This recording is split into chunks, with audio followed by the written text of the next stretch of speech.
Hey, everybody. Welcome to another episode of True Crime with your host, me, Feminine and Fierce. I hope you guys have all had a great day. Yes, all message reminder. Don't forget, as you guys know, I do true crime twice a week on Tuesdays and Thursdays. Although the last couple weeks I've been doing it on Friday because for whatever reason, Thursday has been a crazy day for me lately. But yeah, so we do it twice a week and just cover, all the stories around that we hear about, anything related to true crime. So I hope you guys enjoy it. We always start off true crime with two games of the mugshot game. After those two games, I will be saying goodbye to you, Facebook. So make sure you get your way over here. Thank you, Carrie.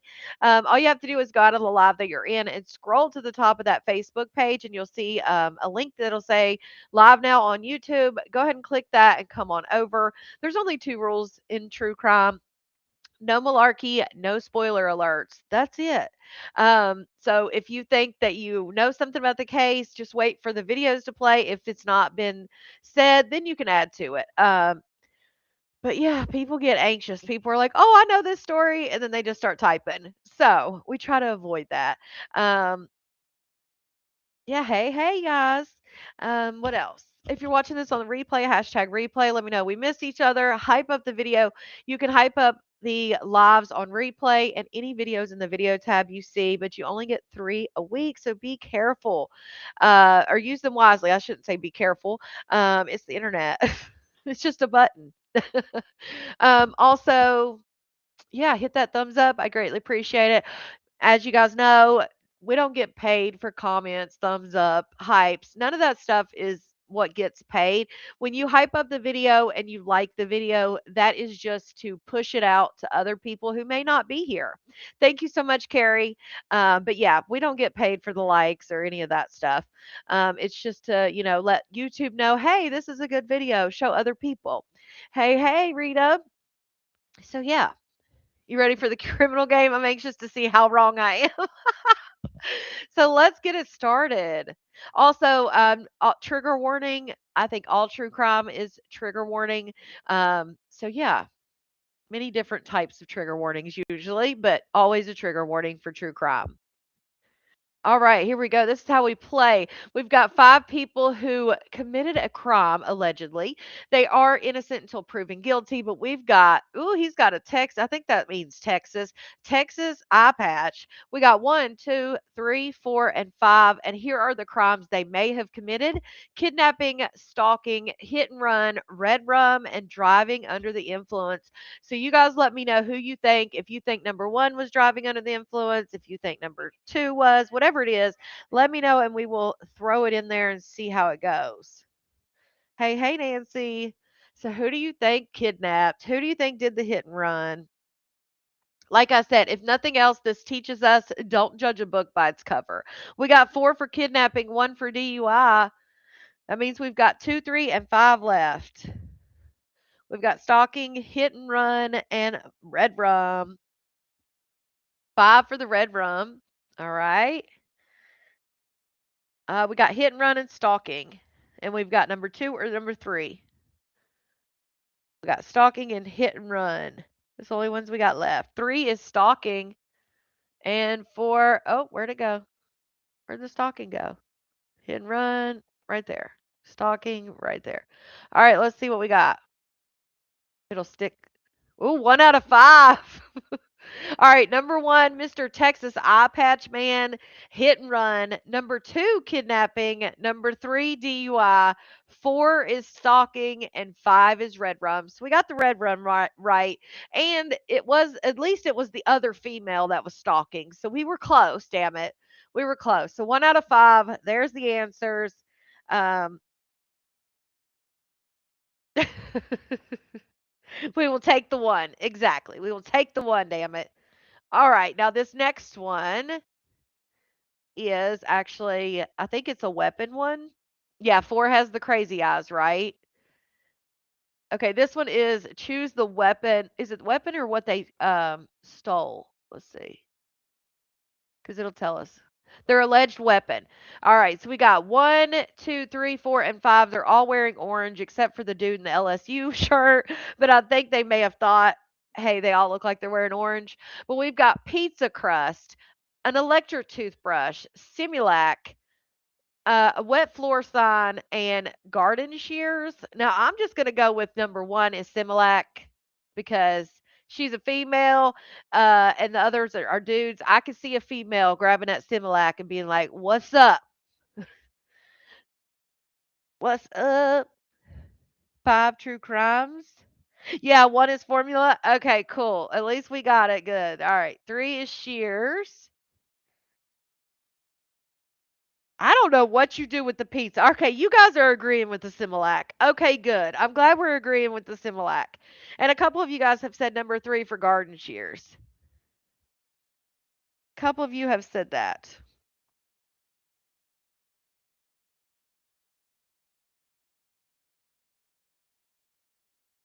All right, number 4 is pizza. All right, so we got electric toothbrush and the caution.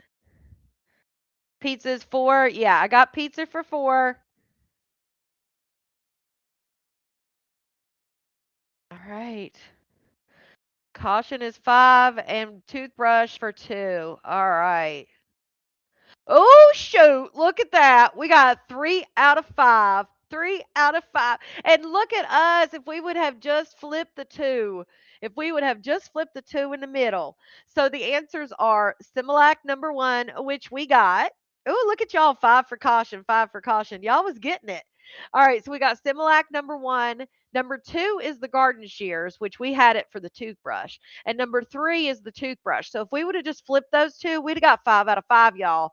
Number 4 is the pizza crust, and number 5 is the caution. Whoop, whoop. We got 4 out of 10 today, you guys. I mean, hello. Look at us doing so good. All right, Facebook, this is where we say goodbye. We do that just to lighten the mood a little bit before we get into some of these stories can be very hard and triggering. So we just do that just to lighten the mood a little bit. So yeah, Facebook, I'm going to say goodbye to you, and we're going to get into these stories. All right, bye, Facebook. Hey, I'm going to take it 1 out of 5 and 3 out of 5. Shoo, we're doing good. I said 2 guard cheers. True crime. I didn't see it. I must have seen the other one first. Dawn, I wish they would give like just a little story of what they used and how they used their weapon. Like, how did you use a pizza crust and how did you get charged with it? Because I feel like hitting someone with a pizza crust necessarily may not get you. Like, if you just threw the pizza crust, I don't feel like that would have gotten a charge. I feel like they really got like they did something with that pizza crust with the toothbrush. Now I can see where the garden shears and that can of formula probably hit hard. That can of formula was probably rough. Okay, let me see here. All right. So we're going to start it out with an update on the Nancy Guthrie case. There's not been very many updates lately. Hit in their eye. Yeah, something. There is breaking news tonight in the search for Nancy Guthrie. Investigators have reportedly uncovered more images from her home camera captured before her disappearance. And tonight as well, the sheriff is raising real concerns that the kidnapper could potentially strike again, as forensic scientists believe DNA now could hold the keys to this case. Our Brian Enton back for us once again. Tucson, Arizona tonight with the very latest. Brian? Yeah, hey, Blake. It's day 41, if you can believe it, in the search for Nancy Guthrie. I'm still outside Nancy's house here, and there's been quite a few developments over the last 24 hours. You mentioned it. First of all, reports that the FBI now has images from other cameras on Nancy Guthrie's property. Remember, we first only saw the images in the video from the Google Nest camera right on Nancy's front door. We were wondering, because we knew there were other cameras, one on the side, one in the back near the pool, and we are learning now that the FBI was able to obtain images from those other cameras, but here's the catch. It's not video, it's actually only thumbnail images. So every time motion was detected, apparently a thumbnail image was created, and that is what the FBI has. They don't have the full images or the videos, just the little thumbnails. And we are told that anything around the time frame of when Nancy was abducted is missing, is not there, which is kind of interesting to think about why that time frame is missing. You know, there's been these questions about, was there like a signal blocker used? Some other neighbors reported internet outage, and apparently her cameras also did not have any images or video right from that time frame when she disappeared, Blake. It's not video, seems like from a past era. Do we know if the images are clean or clear? No, and they're just thumbnails, and you know how small thumbnails can be. So, and it apparently doesn't help much because it doesn't have the time around when she was abducted. They do show some people from previous days, which could be helpful. They can go back and look and see who those people are. In fact, they even apparently show the police when they first showed up on scene. So maybe there'll be some helpful things there, but the fact that it doesn't show anything from right when she was taken is obviously not a good thing. And Brian, what can you tell me about the DNA?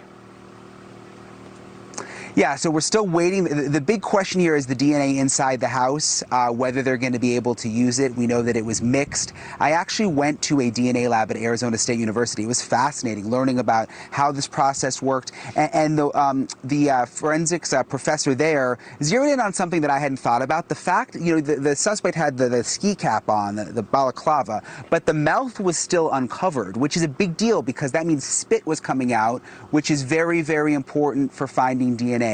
Listen to what she said to me, Blake. Mouth and nose, is that a very good thing?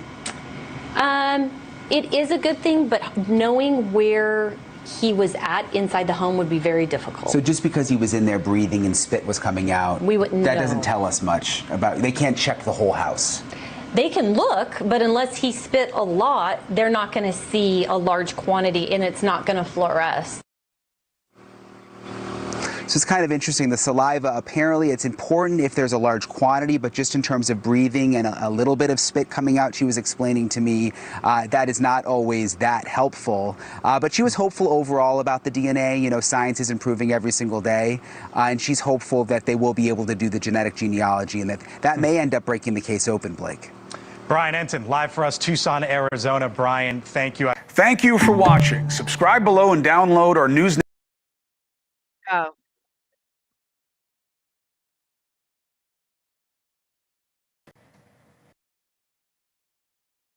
Takes it a minute to go to the next video. I'm thinking it should go. Man, come on. For the first time, a mother is speaking out after she says her 13-year-old had to step in to protect her during a violent attack. Deputies say Darnell Hernandez Lopez tried to strangle her, but the son jumped in, punching him multiple times. Hernandez Lopez is now behind bars in the Baldwin County Jail. He is facing domestic violence strangulation charges. Our Claudia Nichols spoke exclusively with the boy's mother, and Claudia, a terrifying ordeal. Look at that man. That 13-year-old defended his mother. Yeah, you would think that they would be able to figure out that the security would be driving by. You would think there's a lot of things in the Nancy Guthrie case. I mean, it's just crazy. But this case, look at that man's face. Now, I don't know if the cops may have done something afterwards or if that was just what the 13-year-old did to that man. But the 13-year-old stood up for his mother, and the mugshot says it all. It really was, Lanice and Cameron. The boy's mother tells me she tried to keep her son inside the house and told him to call police as her husband threatened them outside. But she says when Hernandez Lopez started hitting the house, her son came out to check on her, and that's when things escalated. Now she says she's grateful he was there. I was scared because I thought he was going to get hurt, but he had the situation under control. Tonight, 2 black eyes and a blood-splattered face. The injuries Darnell Hernandez Lopez was left with after his wife says her 13-year-old son punched him multiple times as he tried to strangle her. Investigators say it happened just before 8 p.m. Monday at a home off Underwood Road in Foley. The boy's mother now speaking out about the terrifying moments. He was threatening to kill everyone in the house because he was high on drugs and he was drunk. So I was able to sneak away and give my son my phone to call the police. The mother says she tried to keep her husband outside as first responders rushed to the home. But she says after Hernandez Lopez hit the side of the house, her 13-year-old got worried and came out to see what was happening. She says Hernandez Lopez swung at her son, but he dodged the blow and fought back. I was able to get him on the ground, and that's when he punched him a few times and knocked him out until the police arrived. Deputies say Hernandez Lopez also tried to hit the teen with a bicycle. He was arrested and charged with domestic violence strangulation. Well, investigators say Hernandez Lopez is not a U.S. citizen. His wife says she and her son are safe tonight and do not have serious injuries after the violent incident. Lenise. New tonight, a local mom putting out a warning after her daughter was found dead. Yeah, he did. Shout out to Nicholas for that super sticker. I haven't heard about I saw that there was a story or a short about a pregnant girl found alive. Is she's okay? Okay, good for us. I did see a short, but I didn't watch it. Right? That teen was strong AF protecting his mother. I mean, he gave it to him, and a good thing he did. Maybe he'll know next time not to mess with her. Inside her vehicle, investigators say it was because of a small carbon monoxide leak in her engine. Fox News' Scott Wolchak joins us live from Royal Oak, where the incident happened. And Scott, this has gotten everyone's attention. What happened out there?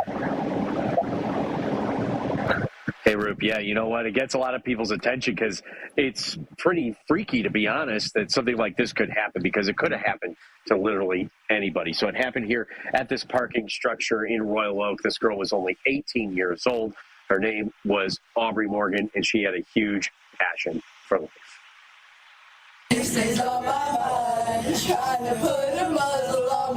18-year-old Aubrey Morgan singing with her friend. She constantly went out of her way for everybody. Forgiveness was huge in her heart. Aubrey loved field hockey. From Las Vegas, Nevada, Aubrey Morgan. She graduated high school last summer. Give your dad a hug.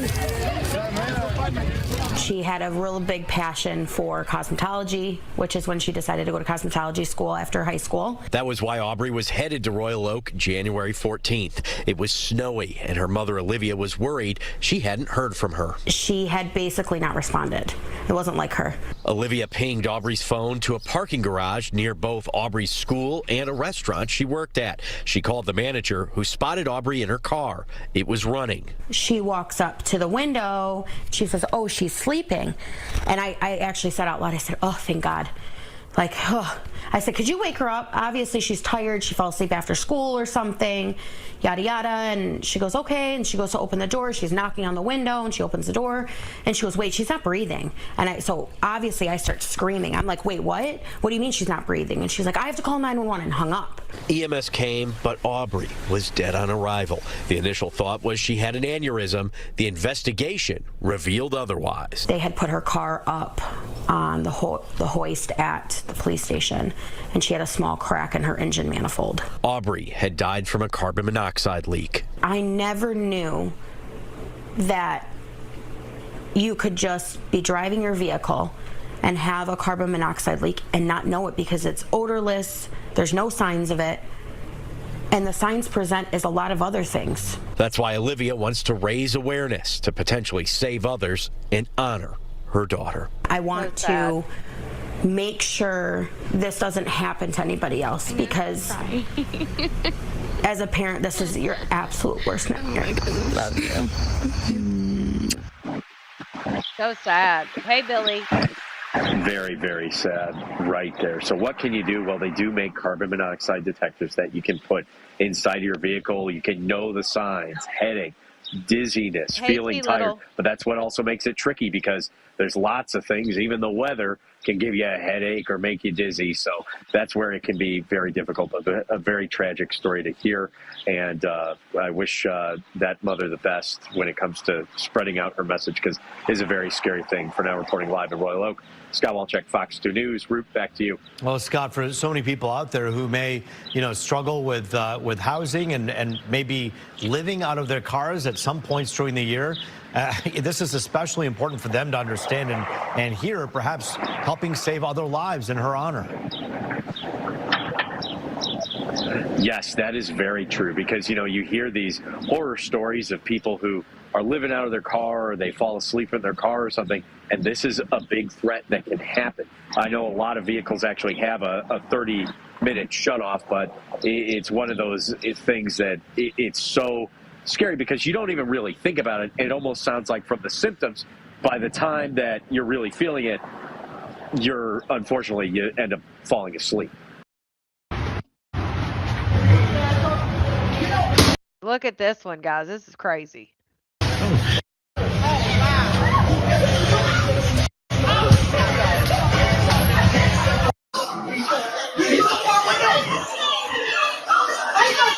So this white lady decided that she was going to bust this black lady's window out at a gas station.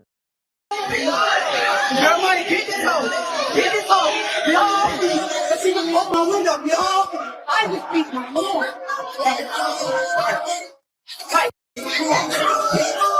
What's up?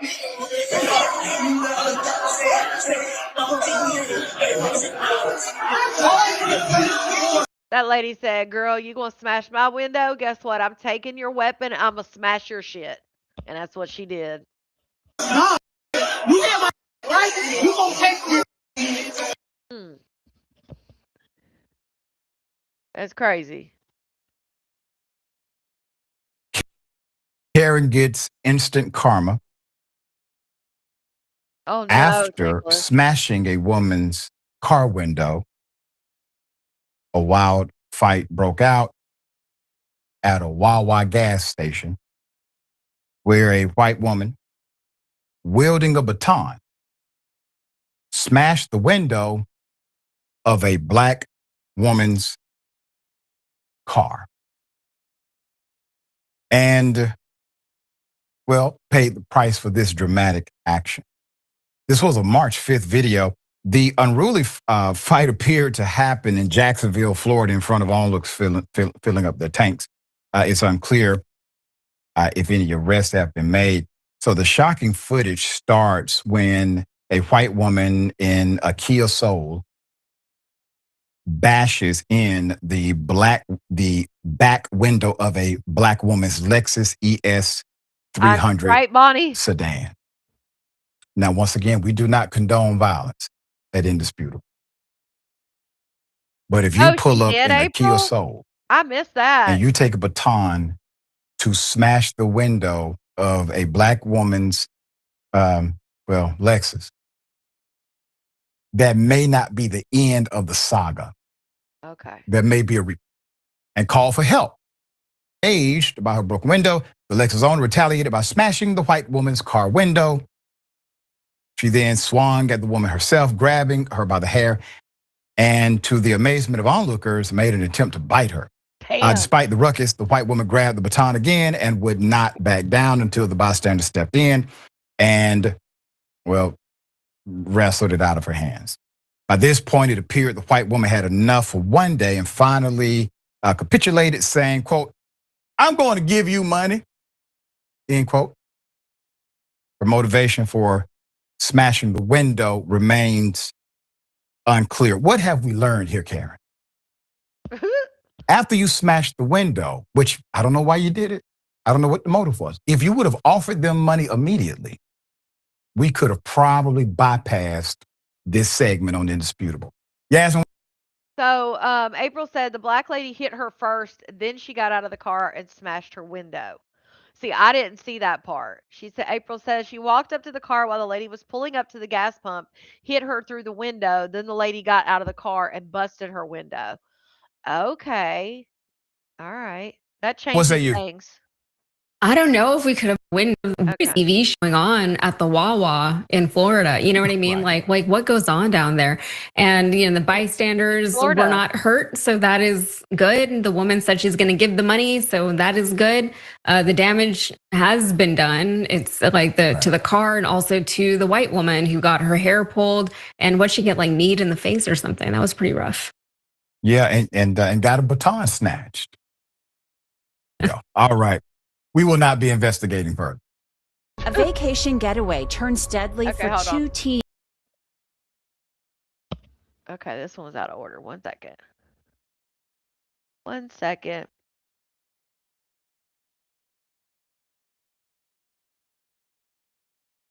See here.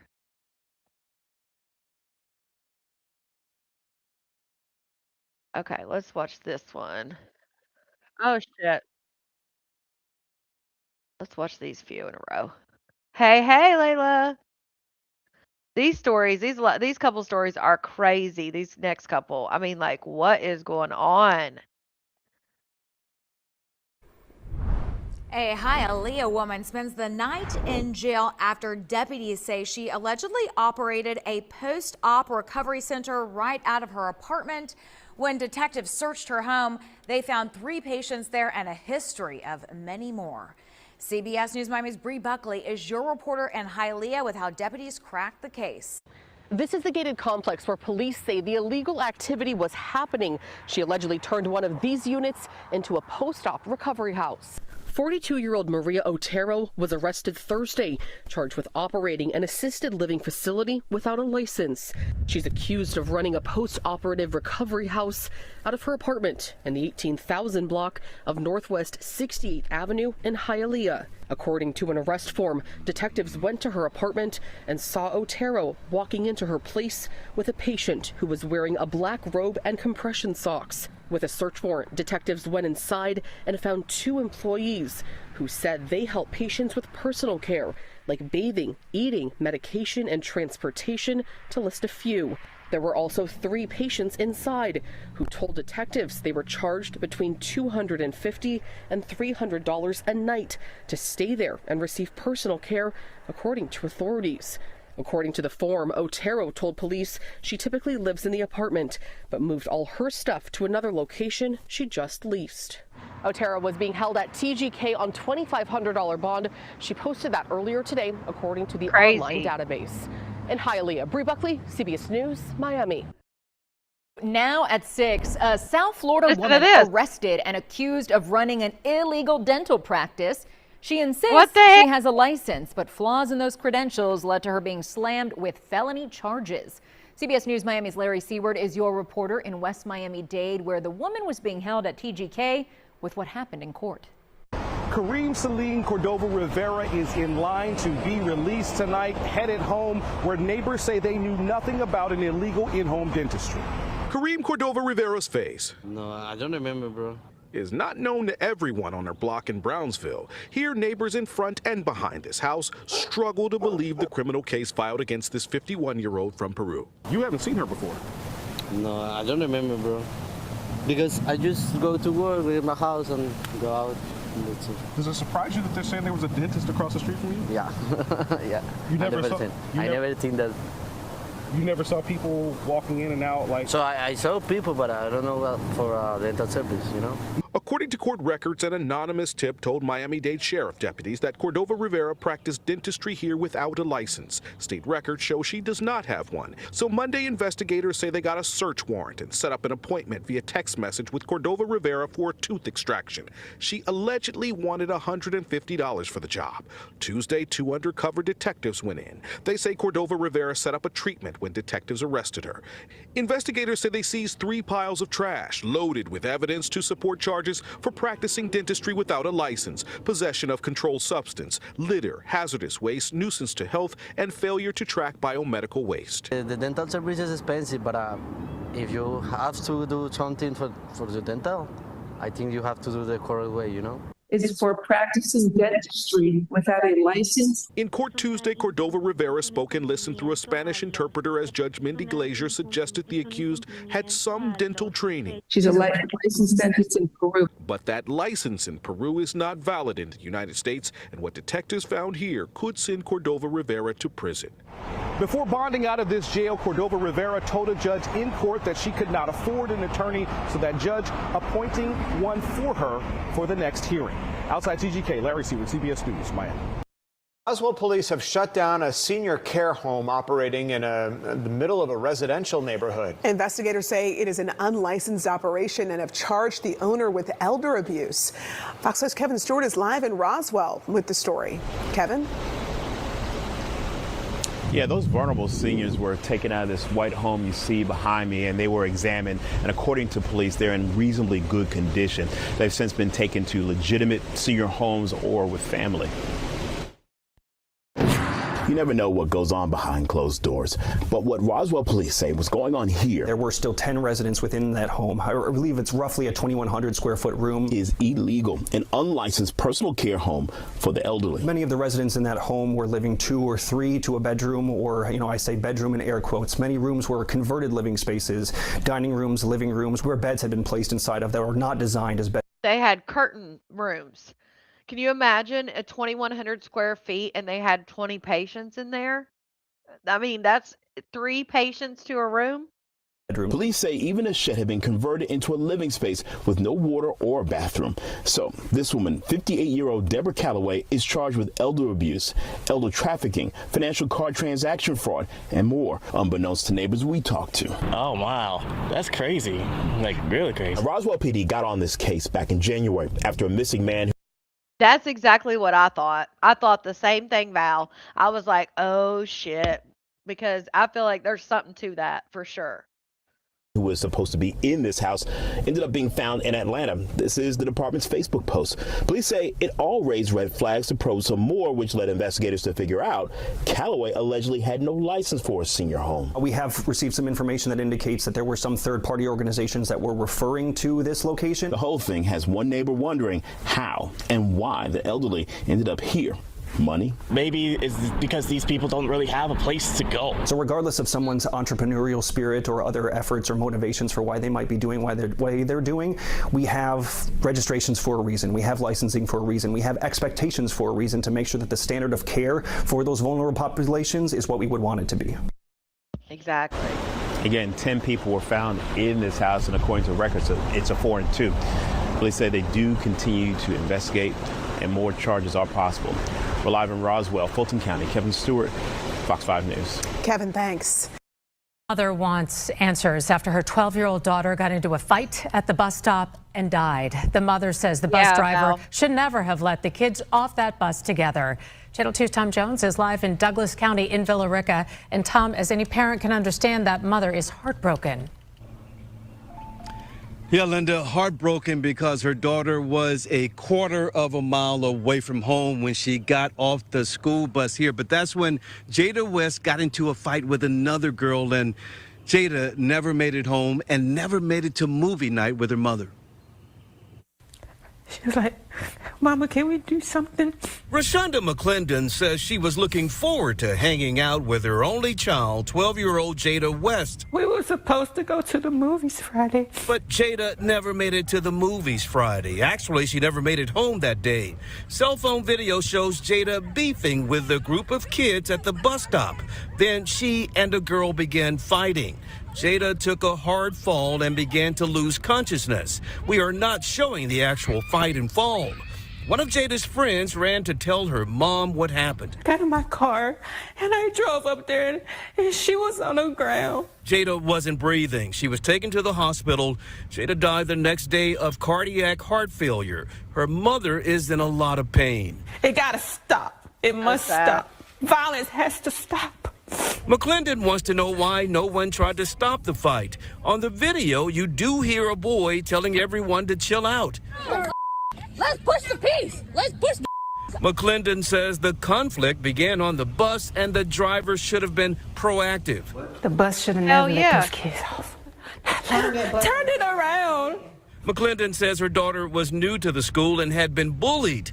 She says we have to teach our kids violence isn't the answer. Love. The Lord wants us to love one another, not tear one another down. And Douglas County Schools plans to have grief counselors at Mason Creek Middle tomorrow when students return to school.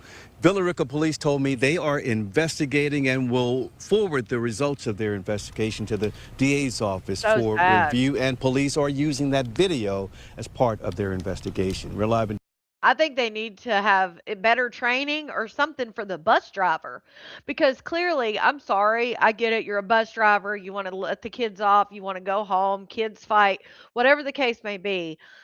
According to some of the kids on the bus, it started on the bus. And in my opinion, if the bus driver would have been paying any attention, they would have known what was about to go down. Like the mother said, turn the damn bus around and take their asses back to school and let the parents come get them. Like there's no way that I'm going to let some angry teenagers get off the bus together. Like I don't know. Maybe I'm asking too much, but it just breaks my heart. It breaks my mom heart, you know? Douglas County in Villa Rica. I'm Tom Jones for Channel 2 Action News. Tom, so much pain and so many questions. Thank you. The district released a statement today saying they are saddened by the loss and extend condolences to her family and loved ones. And as Tom just mentioned, the district will have a crisis team of psychologists and counselors on campus tomorrow. Tonight, 3 mothers accused of killing their children in the past month. One community in Alabama and 2 in Florida shaken by accusations that are almost impossible to comprehend.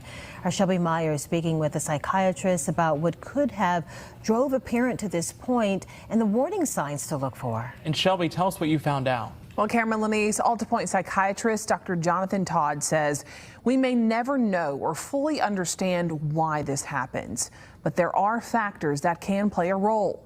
Now, we do want to warn you, the details of these cases are very disturbing.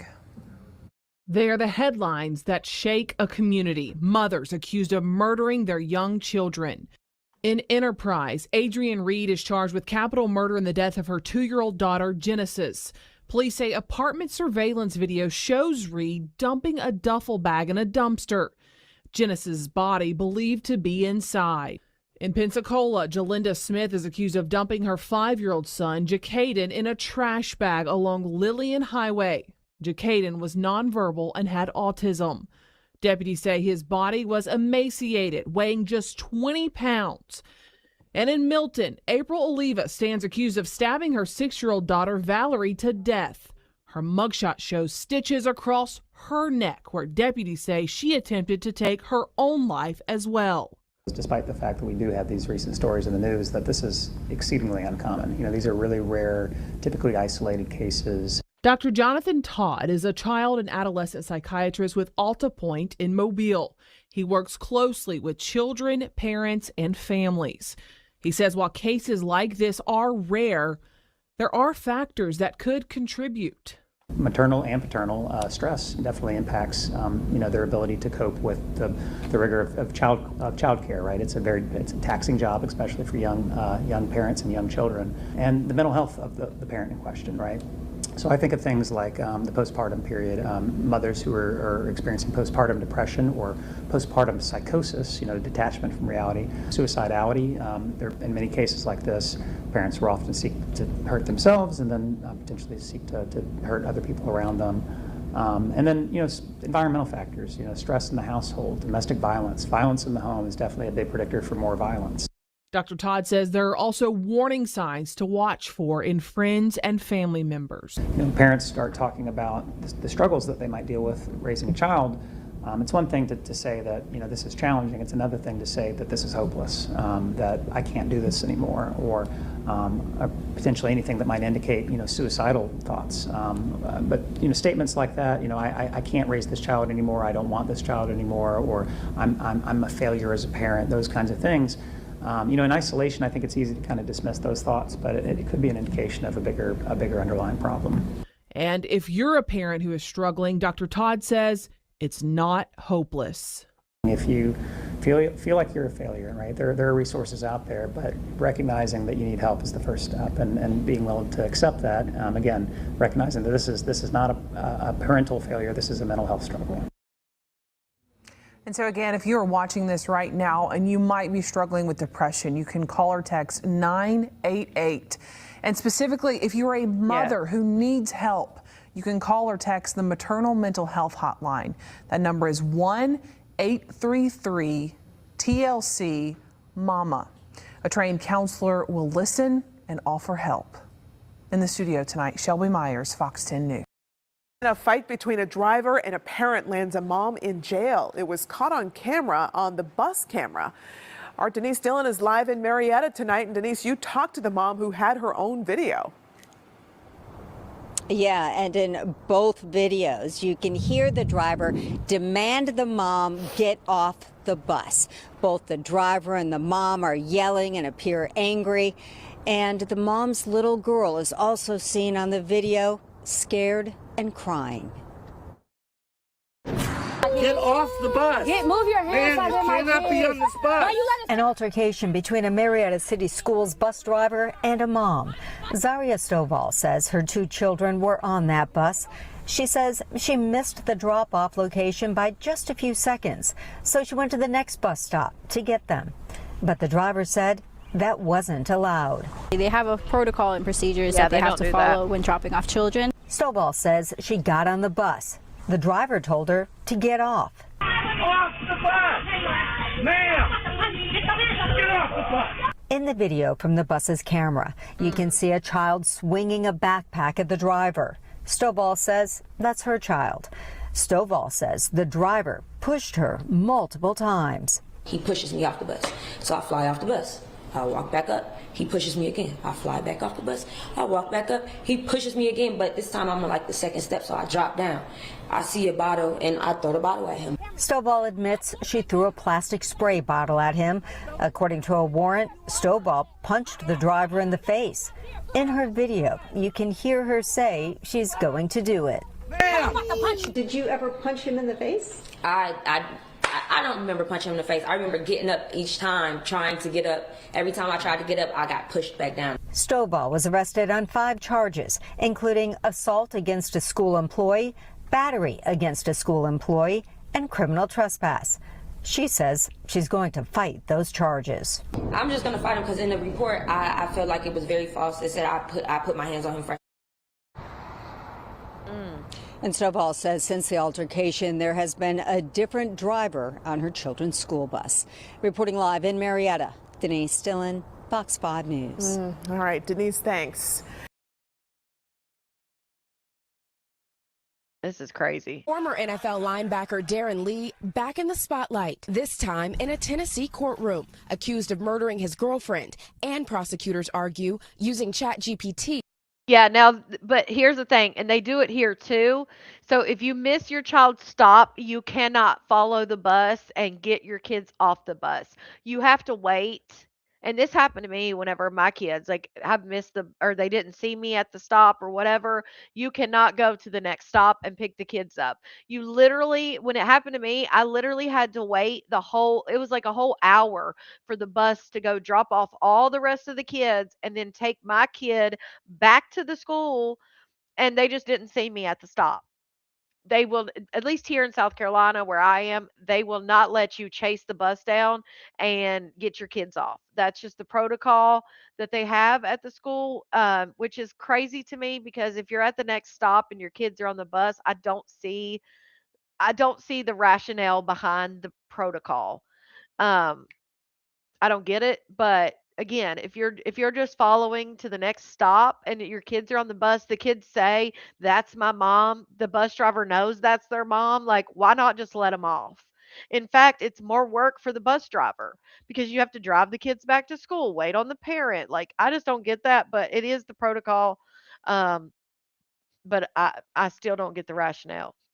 Former NFL linebacker Darren Lee back in the spotlight, this time in a Shonda. Tennessee courtroom, accused of murdering his girlfriend, and prosecutors argue using ChatGPT to try to get away with it. He asks how to cover it up. He asks what to say to 911. Lee was arrested last month after sheriff's deputies found his 29-year-old girlfriend, Gabriella Perpetuo, dead inside the couple's home. What is going on? In body camera video played in a preliminary hearing, Lee tells deputies he doesn't know what happened, but prosecutors painting a different picture. She has 2 swollen eyes. I didn't do anything self-inflicted. That's the lead detective reading ChatGPT He literally messages. Prosecutor. He literally does this crime and then he starts asking ChatGPT how to get rid of things. She's got blood all over the damn place. Like he's literally he says, bet she got blood all over the damn place. He's literally talking to Chat GPT like it's his best friend. And we're seeing a lot of this with Chat GPT. There's even a thing now called AI psychosis where Chat GPT is literally feeding these people's delusions and their hallucinations. And now we have where he was literally this former NFL player, literally asking ChatGPT, "How do I cover up a murder?" Now, what I don't get is still we see it all the time where people text about murders. They use Snapchat, Facebook Messenger, now ChatGPT. It's like, what don't they get that when you put this shit in your phone, it's going to be in your phone when the officers, you know, look through it? I just don't understand it. Say were sent from Lee's phone a day before Perpetua was found dead, including questions about handling someone non-responsive. ChatGPT, they say, replied, "This is serious, but you can handle it cleanly and protect everyone." Also appearing to reply to a question, writing, "Yes, falls can cause puncture-appearing wounds. They usually don't look like clean knife stabs." There's a whole new frontier. You have ChatGPT, AI, smartwatches, Alexas, all of those devices can now lead investigators in a criminal case. Lee's attorney declined to comment. NBC News reached out to ChatGPT's owner, OpenAI, and did not hear back. Priscilla Thompson joins us now. And Priscilla, there were some strong words from the judge after hearing about some of this evidence. Yeah, Tom, after hearing this testimony, Judge Torrey Smith is allowing this case to proceed. She said, quote, she is even more convinced that the offense was especially heinous, atrocious, or cruel. Now, as for Lee, he remains in jail, and if convicted on that first-degree murder charge, he could face the death penalty. Tom. All right, Priscilla Thompson first. Priscilla, we thank you for that. Still to come here on top. We thank you for watching. And remember, stay updated on breaking news and top stories on the NBC News app or watch live on our YouTube channel. Right now at 5:30, a toddler rushed to the hospital after being attacked by a pair of dogs. And police say the pit bulls belong to his own parents. Local 10 Sanella Sabovic live in Miami Gardens with more on this child's condition. Sanella. And Louie and Christy, police tell us that this child suffered some serious injuries to his face. He is currently recovering at Jackson Memorial Hospital. What led up to all of this is under investigation this afternoon. This as Animal Services currently has custody of the two dogs. Hi, Louie. Hi, Louie. Two pit bulls are seen getting taken away by Miami-Dade Animal Services from a Miami Gardens neighborhood. Police say one of them bit a 2-year-old boy on the face. At this time, they haven't determined which dog did the biting. However, the dog's owner have relinquished both dogs. One of the dogs escaping from the Animal Services van, running by family members before he was grabbed and placed back into the van. Oh my God. A crime scene investigator then snapping photos. The way he picked that dog up. Oh. Of the pit bulls before they were driven away. Miami Gardens police say the incident happened Monday night. They returned back to the home along the 3600 block of Northwest 191st Street this morning to continue their investigation. We're told the 2-year-old went outside moments before he was bitten. The child was at home with an adult and some juveniles, and the child went to the backyard. It's not an unfamiliar dog to the child. The child was airlifted to Joe DiMaggio Children's Hospital and ultimately transferred to Jackson Memorial Hospital for further treatment. He suffered serious injuries to his face. The child's cousin tells us how the little boy is doing. He good, though. No, he good. I do respect he good, though. So this incident has been deemed accidental. The parents will not be facing any charges, and Animal Services tells us that at some point those two dogs will be humanely euthanized. That is the latest. Reporting live out of Miami Gardens, Sanella Sabovic, Local 10 News. I know, Real Boss. And good evening. We begin tonight with a terrifying day for America. 2 horrific attacks, 700 miles apart, both being investigated as a possible terror attack. They come as the war with Iran rages on amid fears of retaliation here in the U.S. Right now, there is currently no known connection between a deadly shooting at a Virginia University and an attack on a Michigan synagogue. But they have sent a chill across the country tonight. This was the scene outside of Detroit today, one of the biggest synagogues in the country. Fire pouring out of it after a man rammed his car into its doors, then security started shooting. The synagogue had trained for an attack, and security took down the assailant, who died before any lives were lost. And at Old Dominion University in Virginia, a man firing on military officers in training, killing one of them and injuring 2 others. He had previously been arrested for supporting the terror group ISIS, both being investigated now as possible acts of terrorism. The president last night saying they were aware of Iranian sleeper cells inside the U.S. These incidents, experts say, more likely to be lone wolves than directed by Iran. We'll get into that in a moment, but we begin on the ground in Michigan. Ty Steele from our affiliate WDIV is outside that synagogue. A terrifying scene at a Michigan synagogue today that's now being investigated as possible terrorism, according to the FBI. Police, bomb squads, and the FBI all racing to Temple Israel in West Bloomfield after reports of an active shooter and fire that was spreading across the sprawling complex. Authorities telling NBC News a man with a rifle drove a vehicle into the building with preschool in session. The suspect then managed to drive down a hall, but security guards working for the synagogue opened fire with the semi-automatic weapons. The suspect died. It's hard to say how fast. I mean, he was traveling with purpose and down the hall. Smoke seen billowing from the building is believed to be from a fire connected to the suspect's vehicle, which may have had explosives inside. You couldn't even see the hall was completely clear. We had to send people in with gas masks to clear that area. The sheriff says one of the security guards was taken to the hospital after being hit by the vehicle, but is expected to be okay. No Temple staff or children from the daycare or preschool were injured. They were all evacuated and hours later reunited with their families. The president spoke about today's incident. It's a terrible thing. We're going to be right down to the bottom of it. Law enforcement says it is ramping up security at all Jewish facilities in the area. Many were already on heightened alert after recent attacks against the Jewish community. From arson at a Mississippi synagogue to a car repeatedly ramming into a Chabad center in New York. And in December, the shooting on Bondi Beach in Australia at a Hanukkah celebration that killed 15 people. Temple Israel is one of the largest Jewish congregations in the entire United States, with more than 3,000 families.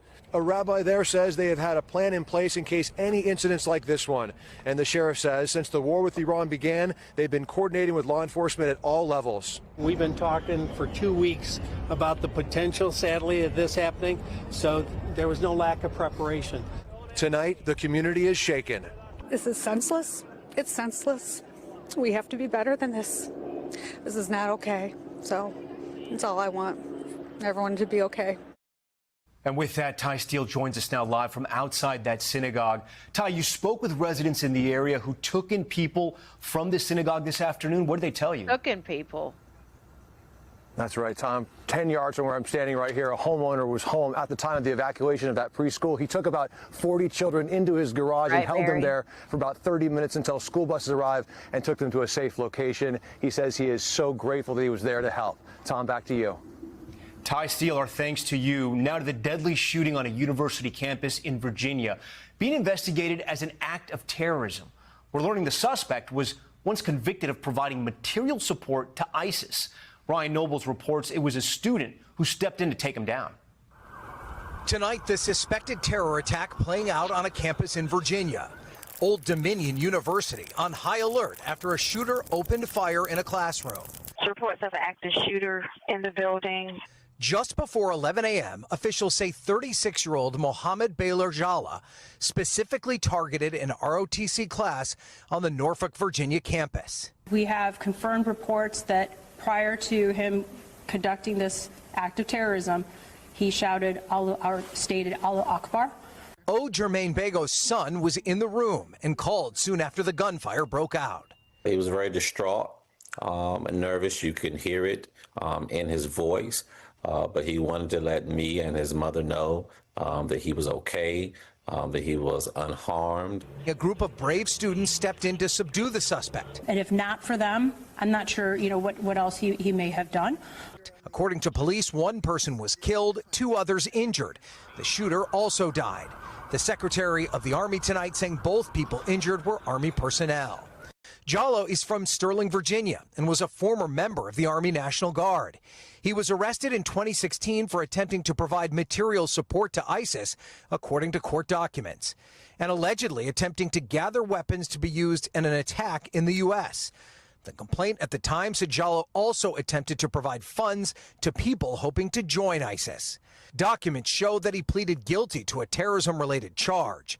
He was sentenced to 11 years in prison and was released in 2024, according to the Department of Justice. Tonight, classes at Old Dominion University are canceled for the remainder of the week as the investigation is ongoing. Released after those terrorism charges, Ryan Nobles joins us now from Newport News, Virginia. Ryan, any word whether officials are looking into if these two incidents from today are related?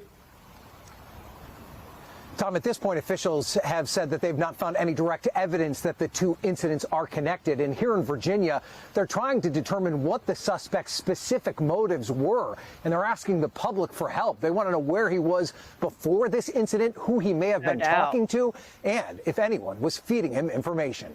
Tom? We thank you for watching. And remember, stay updated on breaking news and top. They can't be rehomed, Colette, where you are?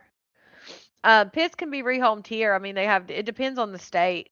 But just like a Rottweiler is on, Rottweilers are on the dangerous breed list or whatever. But my Rottie is a big ass baby.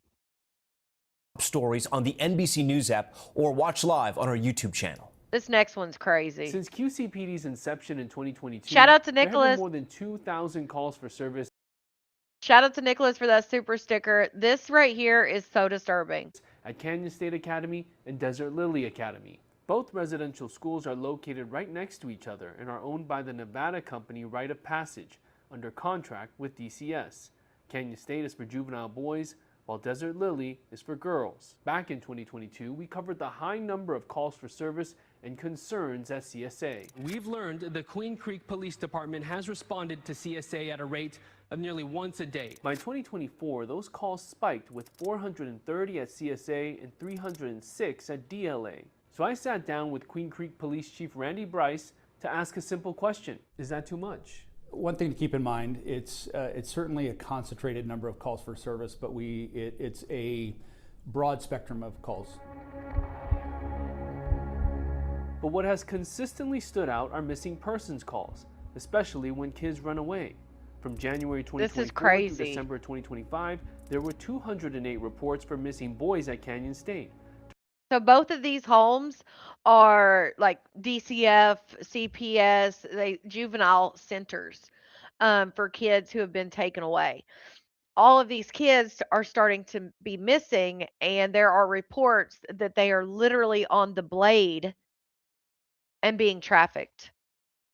During that same time span, 119 calls of missing girls were reported to Queen Creek Police. Between both campuses, that's one child going missing every 2 days. Chief Bryce says some of these runaway cases have evolved into investigations involving trafficking and exploitation. One of these examples comes from QCPD's first year as an agency. I believe this was in 2022. We found the individual right before the trafficker was going to move them to a different state. The chief is talking about 31-year-old Wendell White. Court records reveal he organized a scheme to exploit and traffic 3 girls in 2022. They were 14, 16, and 17 at the time and were living at Desert Lily Academy. But before the 14-year-old was placed at DLA, White was her pimp and sex trafficked her to a Phoenix area on 27th Avenue and Indian School Road known as the Blade, a hotbed for prostitution. A lot of these kids that come into that venue have already been trafficked, or they've had some sort of touch point with trafficking in some form or fashion, so they're high risk. That girl tried running away from Desert Lily and staff stopped her, but she connected the other 2 minors with White.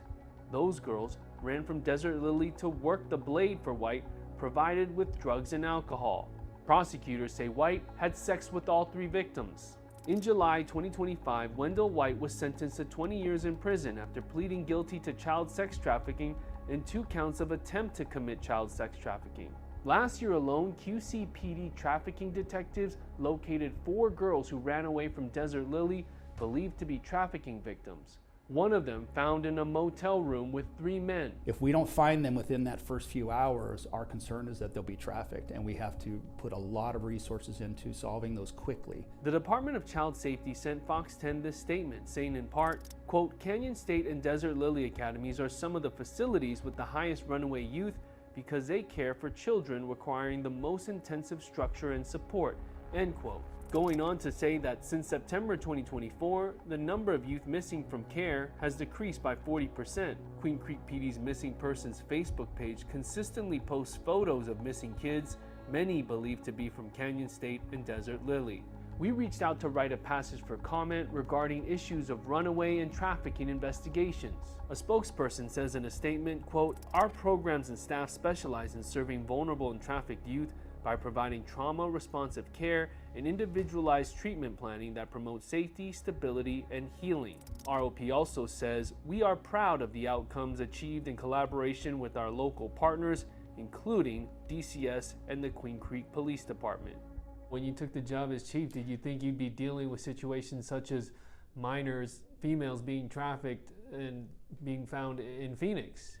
To be honest with you, the town of Queen Creek, very safe community. Amazing residents. We have one of the lowest crime rates in the nation. We just don't have a lot of bad stuff that happens here. That doesn't mean we don't have crime. So when this particular location, that we deal with on a constant basis, when we find those kind of situations, it's alarming to me as the chief. I'm Justin Lum for Fox 10 Investigates.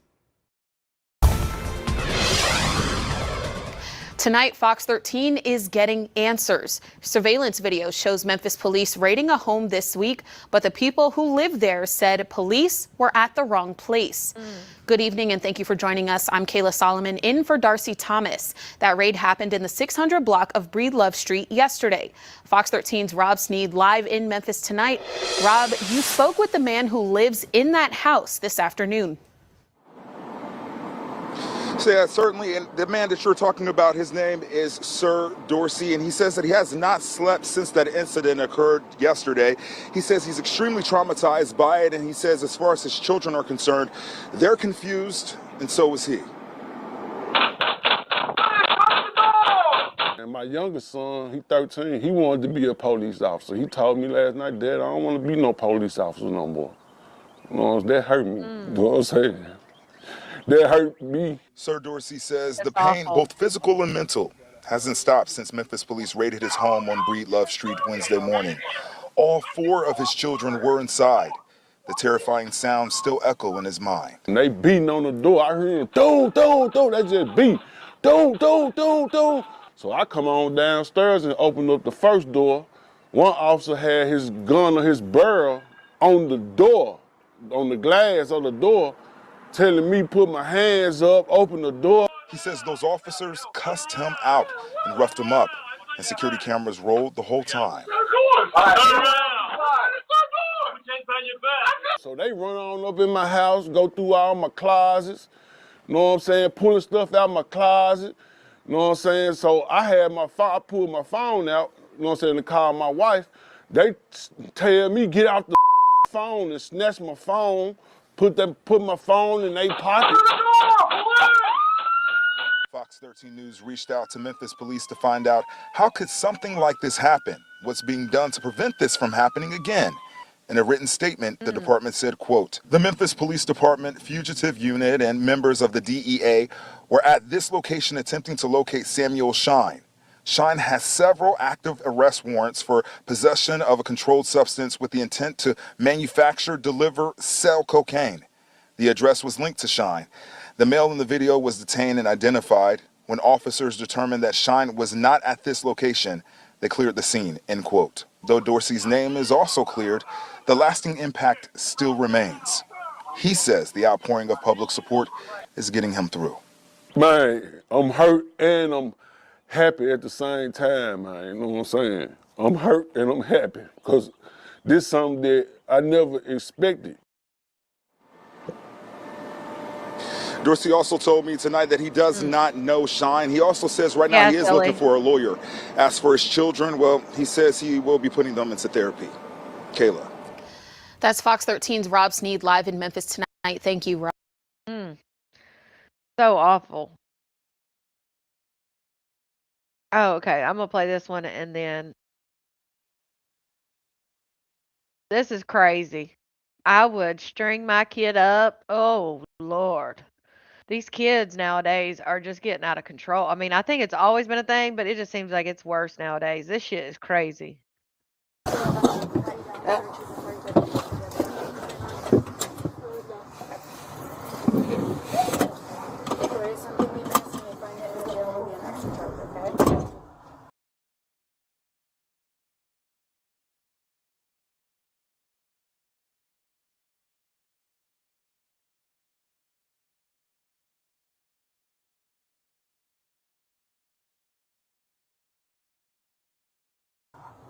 Lois.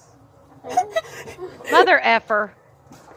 I was muted. Anyway, what I was saying was these two teens were accused of plotting a red rum for a schoolmate. And apparently their common sense went out the window when they got put in this back of this cop car together like they're celebrities. This happened January 23rd of this year.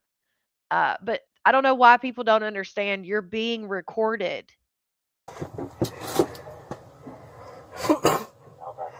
We'll do salad. Okay, perfect. Report-wise, is this just it's straight student transport? Okay. I'm 99% sure at least. Let me talk to church. There's a narrative that's in it right now, but it's just the first contact. So I'll just tell them it's just Excuse me. transport. Okay. Do you got the Excuse me. report info? Can you put my shirt Website? down? Okay. It's Yeah, you start working on it's that? comfortable. Is that better? Yeah. And they're we're both in the report already. Good? Yeah. All right. Can I have a seat, please? Are we gonna be in the same one? What do you mean, same one? Same jail? Yeah. Go ahead.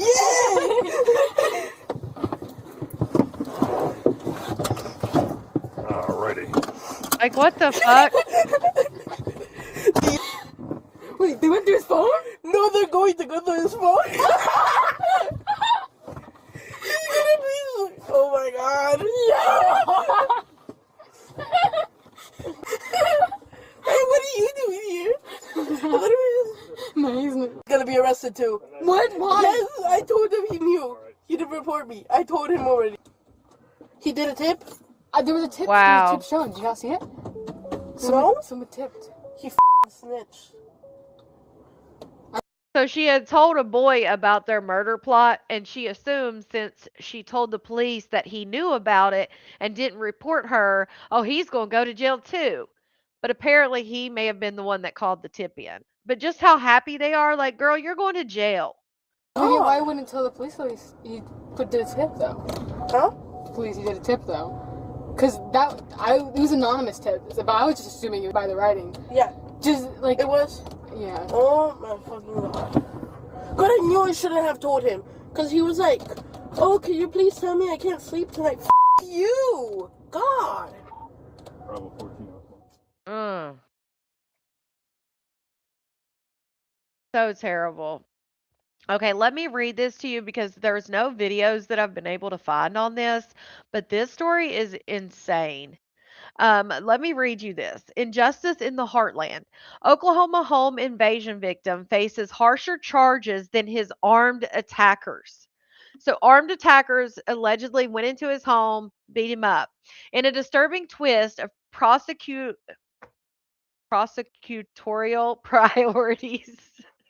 Terry John Chansey, a Yukon, Oklahoma resident and father who survived a brutal home invasion, now finds himself entangled in the criminal justice system, potentially facing a 20-year sentence for charges that appear to be linked to this incident. Meanwhile, the three masked assailants who allegedly broke into his home, assaulted him and his wife, and nearly killed them have received plea deals resulting in lighter consequences.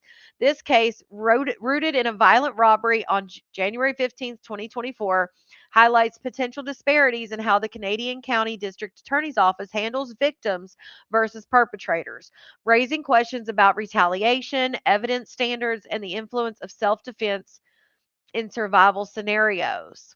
So, court records show that in the early hours of January 15th at the Chauncey's home in Yukon, three armed intruders, Joshua, Dominique, and Clarence, forced their way in, committed conjoint robbery, aggravated assault and battery, possession of a firearm during a felony, and conspiracy to traffic illegal drugs. The offense dates across all related dockets align precisely with this incident. According to the statements, the attackers were masked and inflicted severe violence, putting him and his wife's lives in immediate danger. In the chaos, he fought back to survive, a decision that now seems to have repercussions. This is the crazy part, guys. Police reports indicate that during the response, marijuana was discovered in the street where one suspect fled on foot. Notably, subsequent search of Chansey's home allegedly yielded no drugs or evidence of illegal activity inside the residence. Now, they offered them plea deals, right? The three defendants, all charged with felonies that could have carried significant time, opted for guilty pleas with amendments and dismissals that softened their outcomes. So Joshua pled guilty to amended charges of robbery, aggravated assault, and drug conspiracy. The firearm possession charge was dismissed.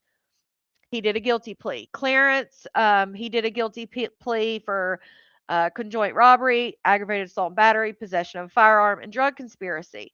Some charges were amended, but he faced convictions across the board. And then Dominique pled guilty to robbery in the second degree, aggravated assault and battery, conspiracy to commit trafficking, and trafficking in illegal drugs. The firearm charge was dismissed.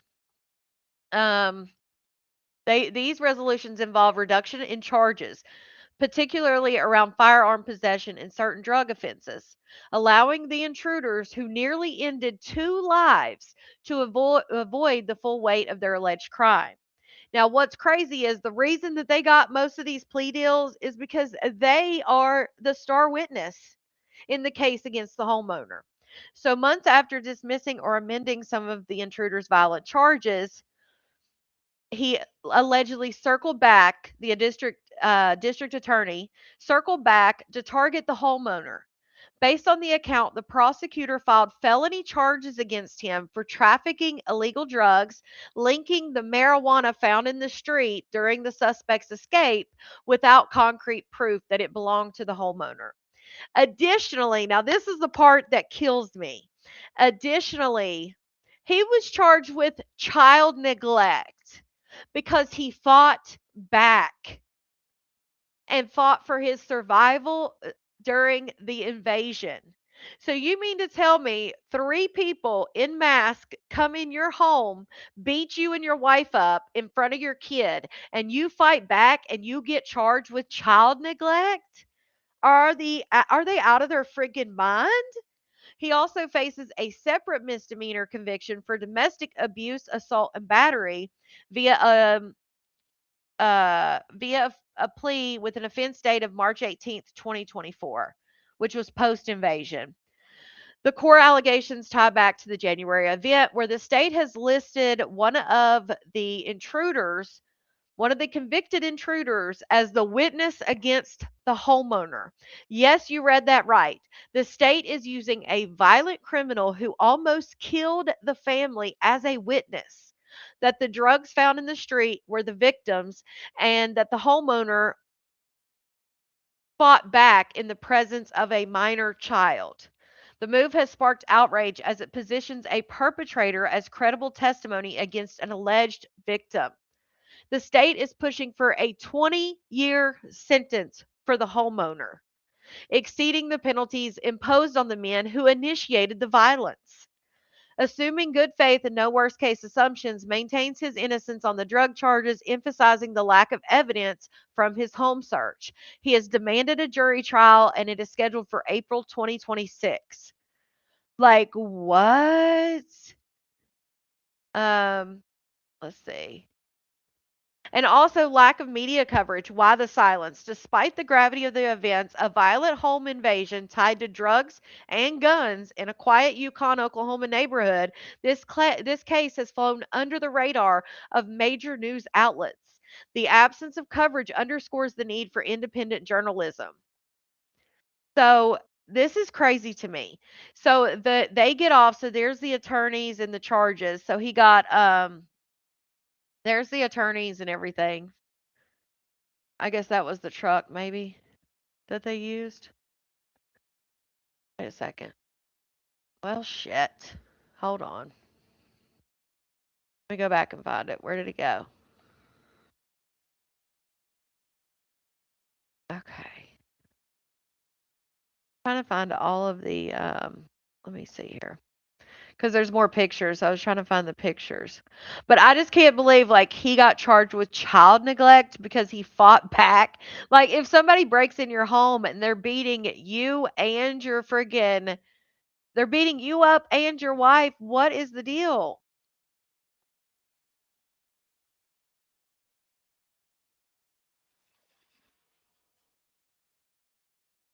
Sorry, I'm trying to find it.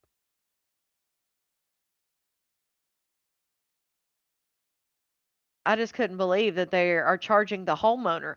Like, what do they? I feel like that would fall under self-defense of some sort. I mean, just because he did it in front of his kid, is he supposed to like make sure the kid's not there? I mean, did he have time to do that? I mean, come on, his home is being attacked, and you expect him not to fight back because his kid's there, and then you charge him with child neglect. I just can't understand it. And now they're using the very person, one of the people that broke in the house and did the home invasion. I just don't get it. Let me show you some of these pictures. I mean, they did a number on him. I mean, look how bruised he is. Look at his chest. Look at his face and his neck and chest. I mean, that is significant bruising. The whole system is broken. Defend my child, but a child abuse charge. Make it make sense. Right. He literally was fighting for his life. You've never heard a story like this? Me either. And there's no videos. Like, I have looked in YouTube, I've looked online. I can't find a publication about this. Obviously, we know it's true because we can see like they literally lined out all of the stuff here. Now there is this right here, like a article or whatever, but I couldn't find any videos about this case. But here, 3 Arkansas men were arrested in Yukon after allegedly robbing and assaulting another man and this publication called it a drug deal gone bad. But they're saying that's not the case. I don't know. Um, Trafficking, illegal drugs, but they're saying that the marijuana found in the street was from the homeowner. They had a black rifle, the firearm. I mean, they had firearms and everything, and this guy fights back and gets a child neglect charge. It's just crazy to me. This is the guy that's going to be the witness for the prosecution. Like, what? This guy right here. Conspiracy to commit a felony, use of firearm, conjoint robbery, aggravated assault and battery. So they basically dropped the pew pew charges. See, here's his charges for child neglect and trafficking in illegal drugs. Now, these 2 charges are for the homeowner.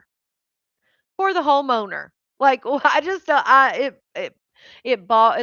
just can't wrap my head around it. Like, what? What do you mean? It just makes no sense. So, I mean, obviously, it is a real case. But if you try to look it up, look at all these disposed, like these convictions. Ugh.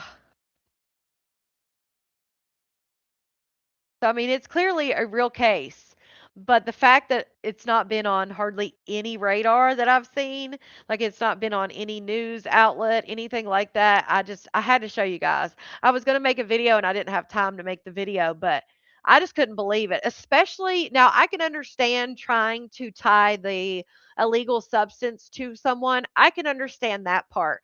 But what really blew my mind was the child neglect charge. It just doesn't make sense. You mean to tell me if people break in my door right now and they're fighting me, and I have my grandson here, and there's people fighting me, and I fight back, I get charged with child neglect because my grandson was in the room? What sense does that? I just can't wrap my head around that. I don't know. That one bothers me so bad. And the man who got broken into, he's facing 20 years. 20 years because he called for help when his house was broken into. Right, Melanie? It's crazy, but let somebody go out here and hurt a kid, they'll be out in 5 years. Like, it just doesn't make sense. Well, I couldn't find it, Andrea. I was looking for it. I was typing in all different kinds of stuff. I'm like, what is going on? I would hope that it'll be thrown out of court, but we shall see. I mean, he's going in front of a trial. He's doing a jury trial. So it starts in April. We will definitely be keeping up on that because I don't get it. Um, Next time they'll do it and they'll go in. Yeah, go in and off them. Right. It's only going to escalate. Yeah, it's definitely a real case. I haven't seen it anywhere. I mean, I even looked. I was looking for a video somewhere, something. I couldn't find nothing. Um, But I hope you guys enjoyed this episode of True Crime with me, your host, Feminine and Fierce. No, it's Canada County. It's in Oklahoma, madams, not in Canada. It's Canada County, which I didn't realize there was even such a thing as Canada County. But yes, it is in Oklahoma, and the three men that broke into the house are from Arkansas. So it's in Yukon, Oklahoma. But that threw me also, madams, because I was like, wait, Canada? But no, it's in the US. But I hope you guys enjoy this. It happened, I just read it. I think it said 2024, 23. They're just now going to jail and stuff for it. So, I mean, just now getting the convictions and stuff. So it happened a little bit ago, but yeah, crazy story. But yeah, I will see you guys Tuesday for another episode of True Crime, and I will see you soon for some malarkey. I got to run to the store real quick, so I will see you guys soon, and I hope you guys enjoyed this episode. You guys have a great weekend, and I will see you next Tuesday. Bye. Me too, madams. I thought the same thing. Bye, you guys. Have a great night. Have a good weekend.